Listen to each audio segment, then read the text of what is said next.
અમરેલી જિલ્લાના ખેડૂત પુત્રએ પોતાના ગામના ખેડૂતોની મંડળીનું દેવું માફ કરાવ્યું। અહીંયા મંડળીમાં જે ગેરરીતિ થઈ અને ખેડૂતોને નામે બોગસ ધિરાણ લેવામાં જ્યારે આવ્યું એ 1995માં પહેલું જે જન આંદોલન થયું એની સાથે હું સામેલ હતો। જન આંદોલનનો એક પાયાનો ભાગ મારો પણ હતો।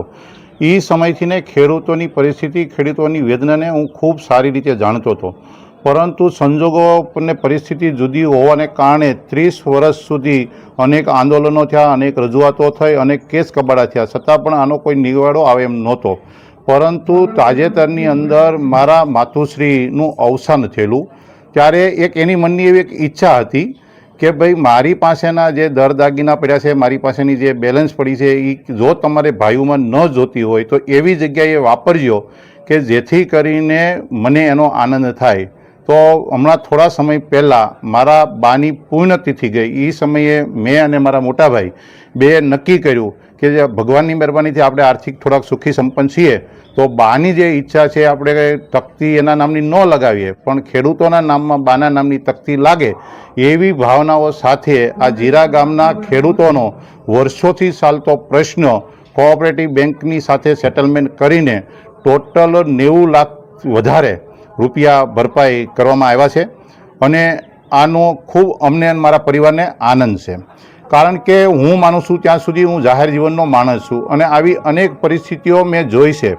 ભાવનગર ડિસ્ટ્રિક્ટ કોઓપરેટિવ બેંકની વાત કરીએ તો એના તાંબાની અંદર આવતી 11 આવી મંડળીઓ ફડસાની અંદર છે, એટલે કે બીજા અનેક ગામડાઓ આવા પરિસ્થિતિનો ભોગ બનીને પીડા અનુભવે છે।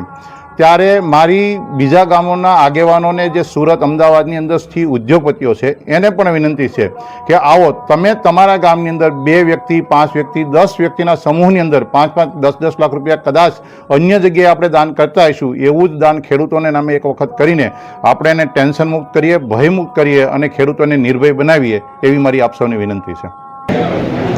અમારું આ સાવરકુંડલા તાલુકાનું જીરા ગામ છે, જેમાં હું સરપંચ છું અને અમારા ગામમાં વર્ષો પહેલાં જ્યારે મંડળીનું ઉઠામણું થયેલું હતું ત્યારે લગભગ 300 ખેડૂતો પીસાતા હતા। આમાં કોઈ લોન લઈ શકતા ન હતા, જેને અમે અમારા બાબુભાઈ જે છે એણે આ બધી લોન ભરપાઈ કરી અને એણે લગભગ 89 લાખ જેટલા 89 લાખ રૂપિયા ભર્યા।